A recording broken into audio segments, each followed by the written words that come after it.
بسم اللہ الرحمن الرحیم۔ آپ نے فرمایا جب تم میں سے کوئی اپنی بیوی سے جماع کرے تو کہے اللہ کے نام کے ساتھ شروع کرتا ہوں، اے اللہ ہمیں شیطان سے بچا اور شیطان کو اس چیز سے دور رکھ جو تو اس جماع کے نتیجے میں ہمیں عطا فرمائے۔ یہ دعا پڑھنے کے بعد جماع کرنے سے میاں بیوی کو جو اولاد ملے گی اسے شیطان نقصان نہیں پہنچا سکتا۔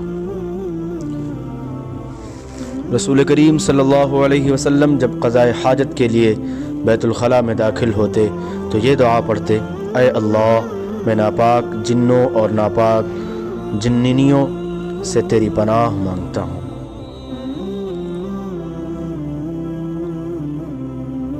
نبی کریم صلی اللہ علیہ وسلم بیت الخلاء میں تشریف لے گئے۔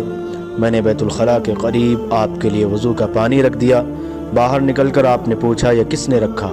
جب آپ کو بتلایا گیا تو آپ نے میرے لیے دعا کی اور فرمایا، اے اللہ اس کو دین کی سمجھ عطا فرمائیو۔ رسول اللہ صلی اللہ علیہ وسلم نے فرمایا کہ جب تم میں سے کوئی بیت الخلاء میں جائے تو قبلے کی طرف منہ کرے، نہ اس کی طرف پشت کرے بلکہ مشرق کی طرف منہ کر لو یا مغرب کی طرف۔ لوگ کہتے تھے کہ جب قضاء حاجت کے لیے بیٹھو تو نہ قبلہ کی طرف منہ کرو نہ بیت المقدس کی طرف۔ یہ سن کر عبداللہ بن عمر رضی اللہ عنہما نے فرمایا کہ ایک دن میں اپنے گھر کی چھت پر چڑھا تو میں نے حضرت صلی اللہ علیہ وسلم کو دیکھا کہ آپ بیت المقدس کی طرف منہ کر کے 2 اینٹوں پر قضاء حاجت کے لیے بیٹھے ہیں۔ پھر عبداللہ بن عمر رضی اللہ عنہما نے واسع سے کہا کہ شاید تم ان لوگوں میں سے ہو جو اپنے چوتڑوں کے بل نماز پڑھتے ہیں۔ تب میں نے کہا خدا کی قسم میں نہیں جانتا کہ آپ کا مطلب کیا ہے۔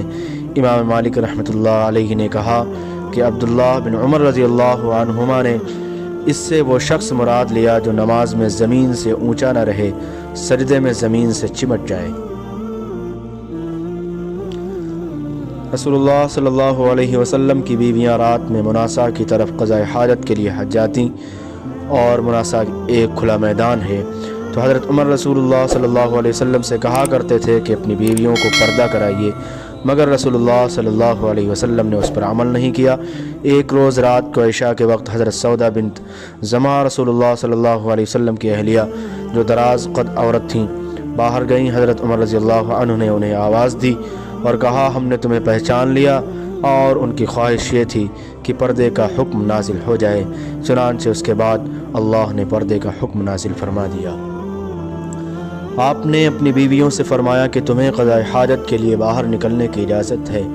حشام کہتے ہیں کہ حاجت سے مراد پاخانے کے لیے باہر جانا ہے۔ ایک دن میں اپنی بہن اور رسول اللہ کی اہلیہ محترمہ حفصہ کے مکان کی چھت پر اپنی کسی ضرورت سے چڑھا تو مجھے رسول اللہ صلی اللہ علیہ وسلم قضاء حاجت کرتے وقت قبلہ کی طرف پشت اور شام کی طرف منہ کیے ہوئے نظر آئے۔